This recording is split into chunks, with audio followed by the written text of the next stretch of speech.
All right, we have this movie called Sideshow. I feel like it's probably not as well known compared to like other carnival horror movies or, similar to the classic movie called Freaks. This is about a bickering family going on a trip, I think going on a road trip. And of course, they have some issues. They decide to check out the sideshow. So, kind of like a tourist trap, one of those deals. And it isn't long before they are being stalked and hunted by those namesake. I thought this movie was pretty good for what it was. It was creepy. It was probably done on a budget, but you do get some gore and some decent chase scenes and what have you. And I feel like I don't know. I feel like it's really probably not as popular as it is. I don't think it's even on streaming. I bought this on DVD like it had to be like 10 or 11 years ago. So, back in that time. But I thought this was good for what it was. It was creepy. The family on a road trip, that's a common trope in horror movies. Or, ending up at a creepy gas station or a location or a tourist trap. So, yeah, slideshow. All right. We are going to move on to Lost Souls.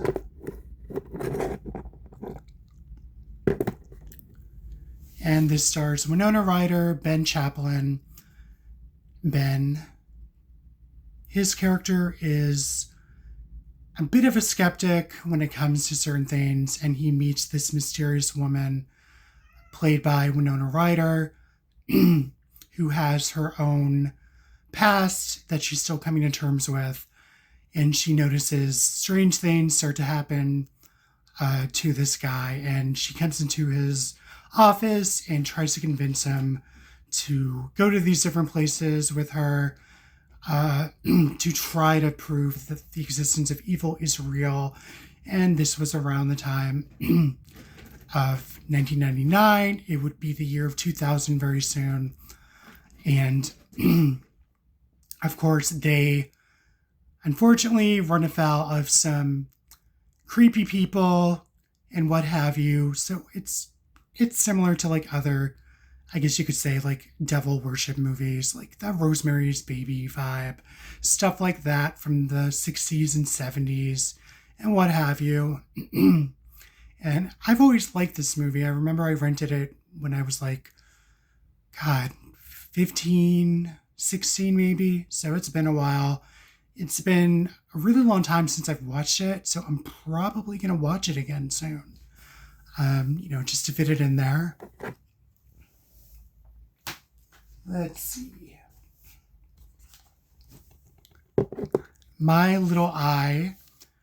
This is one of those movies where it's a group of strangers, again, basically getting together to be on this like reality TV gimmick where they'll be stuck in a house in the dead of winter with only so much food and supplies, and they have to do tasks that are given to them, or the supplies will dwindle.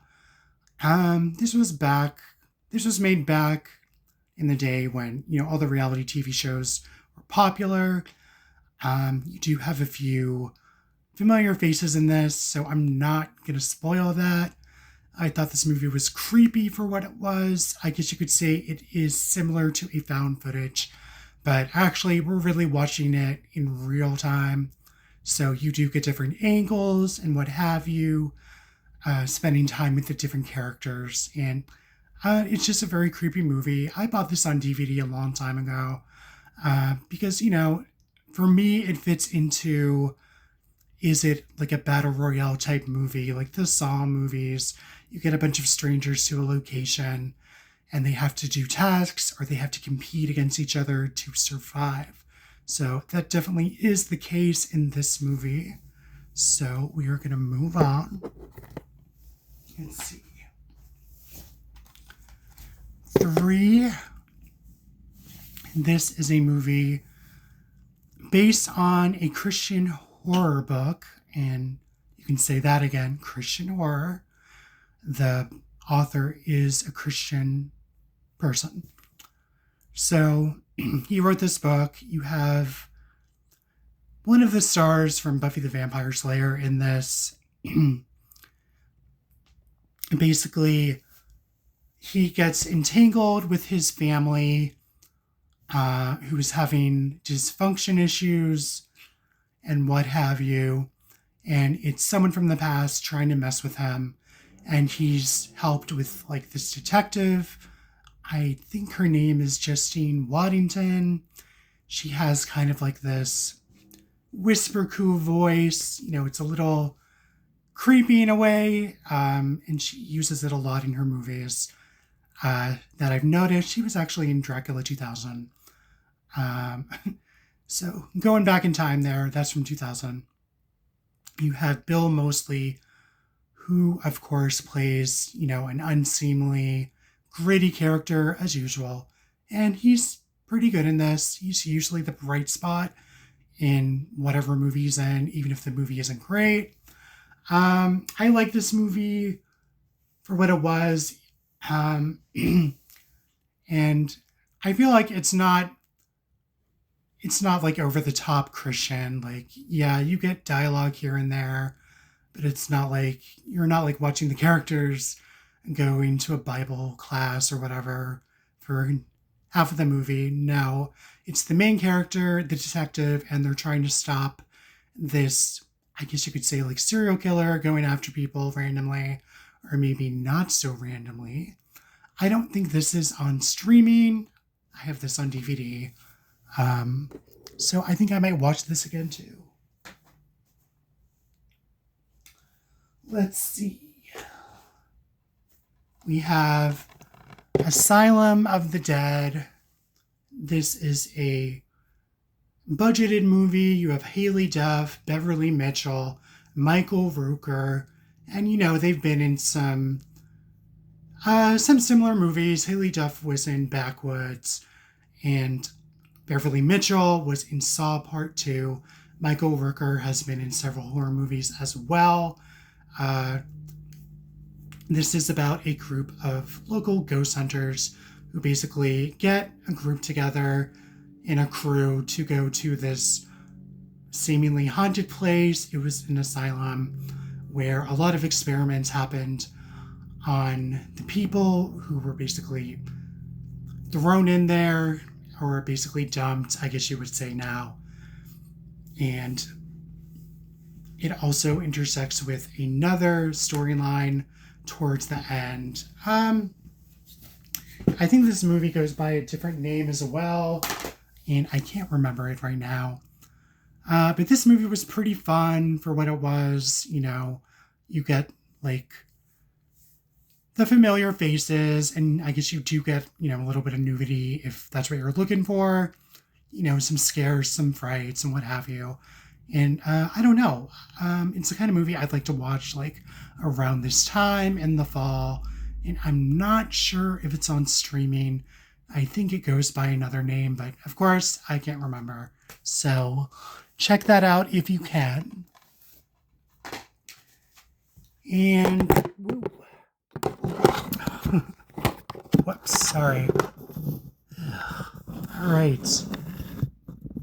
Alone with Her. This is from, I think it's from 2006 or 2007. You have Anna Claudia Talencon. You have Colin Hanks, of course, the son of Tom Hanks. Anna's character is pretty much a typical girl in her 20s. She goes to work. She has her friend played by Jordana Spiro. And one day she bumps into Colin Hanks' character, seemingly random, and he basically starts to stalk her. And it's just completely creepy. I want to say the movie's like 75 minutes long. It's a fast watch.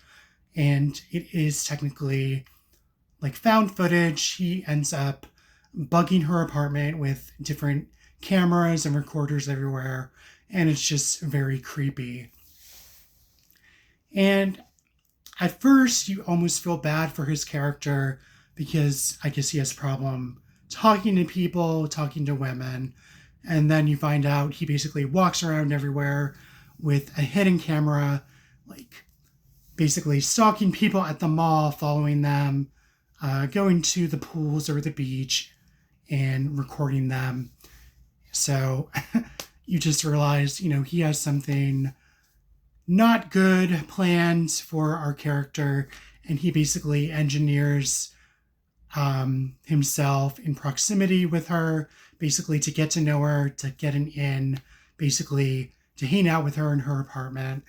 And of course, the best friend, is skeptical at first, and she says, you really know nothing about this guy. Why are you giving him the time of day? As our main character is also on the outs with her ex-boyfriend. So, yeah, Alone with Her, definitely creepy. I think it's underrated. And I feel like it's probably more hip to this time of everyone live streaming, video chatting, recording, texting, what have you. And, it still holds up for a 2007, 2008 film. And I'm going to wrap this up. That is it for these mini reviews. So I'm going to wrap this up. And I have a few more of these recorded. So, we'll see if you guys like it or not. Or if you prefer me to do one review at a time, showing my face, which I'm not a fan of. But, we'll see. Maybe I'll start doing those again.